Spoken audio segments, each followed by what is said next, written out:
Yang tidak mendukung hal ini silakan keluar dari pemerintah yang saya pikir. Belajar lagi, saya minta detail kegiatan-kegiatan yang terlalu seremonial, terlalu banyak seminar, terlalu banyak salah sehat, terlalu banyak konferensi, terlalu banyak perjalanan luar negeri, mohon dikurangi. Kita harus memberi contoh. Fokus kita adalah pembangunan ekonomi, kesejahteraan rakyat ke dalam.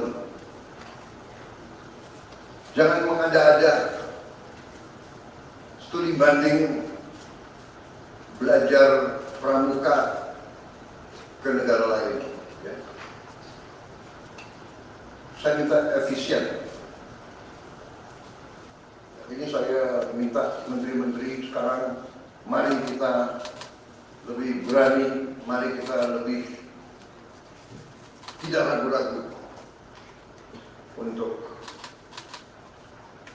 memberi pelayanan yang terbaik kepada rakyat kita. Jangan ragu-ragu kalau saudara tidak puas dengan pejabat-pejabat di bawah Anda, laporkan, segera kita ganti.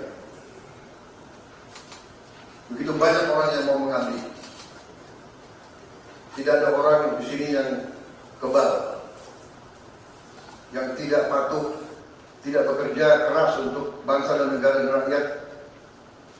Saudara saya beri wewenang, copot segera, suruh tinggal di rumah aja, daripada bikin susah kita. Dan swasembada pangan itu prioritas dasar. Karena situasi global, perang besar bisa pecah setiap saat. Kita harus jamin kemampuan kita memberi makan rakyat kita sendiri. Swasembada energi mutlak. Kita bersyukur kita punya sumber alam yang sangat besar. Kita sekarang tidak boleh ragu-ragu memanfaatkannya sebaik-baiknya.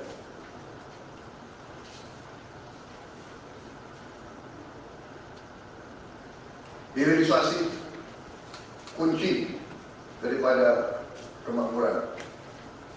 Karena itu saya minta menteri-menteri terkait, Menteri Investasi, Hilirisasi, Menteri Bappenas, Menteri SDM, dengan beberapa menteri lain, dibantu oleh Ketua Menko Perekonomian dan Ketua Dewan Ekonomi Nasional, saya minta segera inventarisir proyek-proyek penting dalam program hilirisasi kita.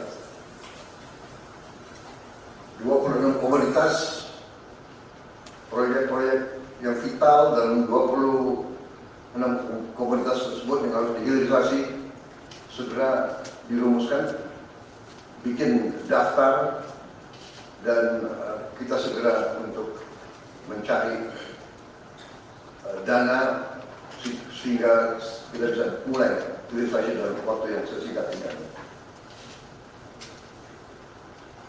Kemudian program makan bergizi,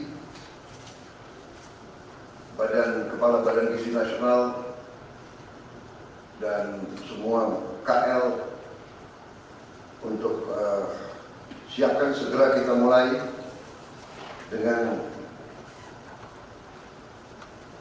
bergerak cepat, tepat sasaran, terukur, tapi jangan takut dengan kesulitan. Saya masih mendengar beberapa tokoh meragukan kemampuan kita untuk laksanakan itu.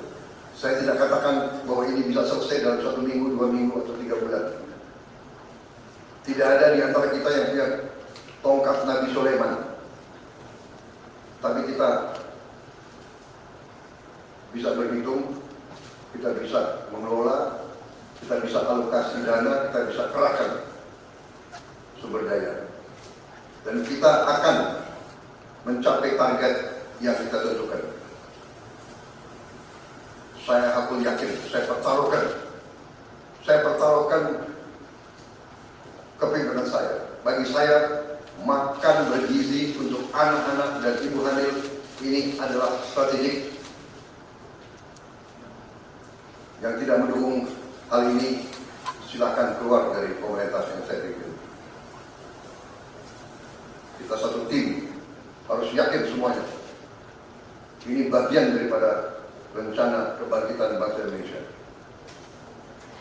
Dan sesudah itu, tentunya yang saya katakan pendidikan sangat mutlak. Saya sudah panggil Menteri Pendidikan Tinggi, saya dan Menteri Pendidikan Dasar Menengah. Kita sudah mempunyai gambaran besar bagaimana kita segera akan menyentuh semua anak-anak kita. Kita akan gunakan teknologi untuk mempercepat membawa pendidikan kepada anak kita. Dan ini sesudah itu tentunya kesehatan juga penting.